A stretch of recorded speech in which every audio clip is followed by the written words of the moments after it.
শাকিব খানকে নিয়ে প্রশ্ন করেন না ভাই, আমি মাফ চাই। সেটা তো বলবো না ভাই, সাসপেন্স থাকুক না, আপনারা খুঁজে বের করেন কার হাত। আমি জানাবো আমি বলেছি তো জানাবো। ওইটা অ্যাডমিন লিখলো পরে সে ভুল করে দিয়েছে, এমনও হতে পারে। সবাই বলে যে সিনেমা কেন করি না, আমি খুব বিজি থাকি। আমার পার্সোনাল লাইফ বলতে যে আমি যে অ্যাজ এ ডক্টর, আমার মা আমার সঙ্গে সবসময় শুটিং এ যায়। আমি আসলে এক একদিন এক একটা থিম নিয়ে আসি, মানে আসার চেষ্টা করি বা লুকস নিয়ে। সো আজকে একটু আরাবিয়ান লুকস নিয়ে আসার চেষ্টা করেছি। আজকে আমার শো স্টপার হিসেবে হাঁটার কথা। দুটো ছবিতে সাইন ইন করেছি, একটা হচ্ছে বিবর সাইমন তারেকের, আর একটা হচ্ছে আত্মঘাতী, সেটা সজল আহমেদের। সো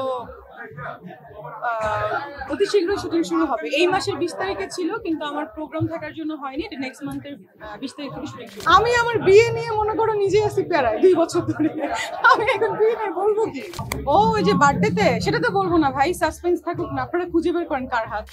জানাবো তোমাকে না, সবাইকে জানাবো। গোপনে বিয়ে তো গোপনে হয় না, বিয়ে তো হয়। আমি জানাবো আমি বলেছি তো জানাবো। ওইটা অ্যাডমিন লিখলো পরে সে ভুল করে দিয়েছে, এমনও হতে পারে। সালমান শাহকে নিয়ে যেটা বলার, যে সালমান শাহ, আমি একটু আগে বলেছি সে সবার স্বপ্নের নায়ক।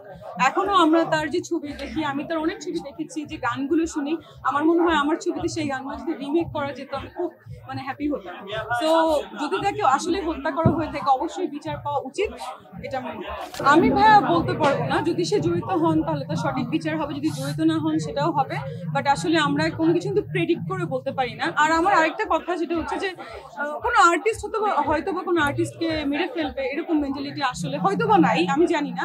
এটা আমার মনে হয়েছে, আমার পারসেপশন থেকে, কারণ একজন আর্টিস্ট একজনের কলিগ। So let's see. আমি সবসময় চাই যে এক একটা গেট আপ নিয়ে আসতে, এটাই। আর সবাই বলে যে সিনেমা কেন করি না, আমি খুব বিজি থাকি। আমার পার্সোনাল লাইফ বলতে যে আমি যে অ্যাজ এ ডক্টর, আমার এটা নিয়ে আমি খুব বিজি থাকি as a business woman. So আসলে ছবি ওইভাবে কখনোই করা হয় না। আপনারা জানেন যে সিনেমাটা আমার প্যাশন, নট প্রফেশন। সো এখন মনে হচ্ছে সবাই বলতেছে যে আমি নাকি কোনো ছবিই করি নাই, অলরেডি 13 সিনেমা ডান। সো আবার এই জন্য করার মনে হলো যে স্টার্ট। না, আমি কেন মেগাস্টার অনুকরণ করবো? সে আমার অনেক সিনিয়র আর সবার পছন্দের না, তাকে কেন আমি অনুকরণ করবো?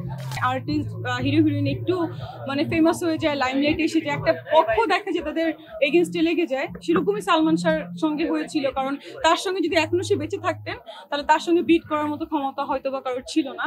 সো এই জন্যই তার পিছিয়ে লেগেছে। আপনারা দেখেছেন শাকিব খানের কেউ কিন্তু 2-3 বার হামলা করা হয়েছিল, আর আমাকে হামলা করা হয়নি, কিন্তু আমার সঙ্গে অনেক কিছু করা হয়েছিল। আমি জানি না কার সঙ্গে কি আরো হয়েছিল। তো এটা হয় আসলে। আমার একটা প্রোডাকশন হাউস আছে, আমি 3টা সিনেমা করেছিলাম আগে প্রডিউস, বাট আমার ফাইন্যান্সার আলাদা ছিল। প্রোডাকশন হাউস আছে আমার। সো এগেইন আমার প্রোডাকশন হাউস থেকে আমি আরো একটা সিনেমা করতে যাচ্ছি, ওইটা বলবো না এখন। আমি দেখেছি আমার সব ছবি ভালো লাগে। ইনফ্যাক্ট এটা সত্য কথা কি জানেন, আমার সব আর্টিস্টকেই ভালো লাগে, সব নায়ককেও ভালো লাগে, সব নায়িকাকেও ভালো লাগে। আমি কিন্তু আমার যে অ্যাসিস্ট্যান্ট আছে বা আমার ফ্রেন্ড আছে, তাদেরকে আমি দেখে বলি, আল্লাহ এই যে ইনাকে সুন্দর লাগছে, যেমন অ্যাজ লাইক সাবিলা নূরকে হ্যাঁ ভালো লাগছে, তিশা আপুকে ভালো লাগছে, মেহজাবিন আপুকে ভালো লাগছে। ওদিকে বলি যে হ্যাঁ পূজাকে ভালো লাগছে, ওদিকে কি বলি মাহি আপুকে ভালো লাগছে, পরিমণি ওয়াও বিউটিফুল। আর অপু বিশ্বাসের কথা তো বলতেই হয় না, শি ইজ ভেরি নাইস, তার সঙ্গে আমার কথা হয়। তো সেটা দেখেও আমি সবসময় ওয়াও করি। আমার আসলে পার্সোনাল জেলাসি নেই, যা যেটা ভালো সেটা আমি অবশ্যই সেটা আমি বলি। আর এরকমই আসলে হওয়া উচিত আমি মনে করি। সবাই পারফেক্ট। একটা হিরো যে সুপারস্টার, তার সঙ্গে সবাই পারফেক্ট। তার সঙ্গে যদি আপনি একটা নতুন যে একটা কি বলে, নতুন রাস্তা থেকে যারা মনে করেন কি বলে ফুচকা খায়, as like sorry to say that, তাদেরকেও দাঁড় করান, সেটাকে স্টার করে ফেলতে পারে। সেটা আপনারা দেখেছেন অলরেডি প্রুফ। সো তার সঙ্গে সবাইকে ভালো লাগে। আমার কেন, দর্শকেরই তো ভালো লাগে, আমার ভালো লাগে দেখি যায়। শাকিব খানকে নিয়ে প্রশ্ন করেন না ভাই, আমি মাফ চাই। আমার মা আমার সঙ্গে সবসময় শুটিং এ যায়, এটা মনে আপনারা জানেন কিনা জানি না। শুধু অ্যাওয়ার্ডগুলোতে আসে না, যেহেতু ঢাকার ভিতরে আমার অনেক বডিগার্ড থাকে, আমার সিকিউরিটি থাকে, দ্যাটস ওয়াই আম্মু আসে না। কিন্তু আম্মু সবসময় আমার সাথে শুটিং এ, সারা জীবন গেছে, নট অনলি শুটিং এ, দেশের বাড়িও যখন আমি যাই, এভরি টাইম আপনি পাসপোর্ট দেখতে পারেন, সে সাথে থাকে।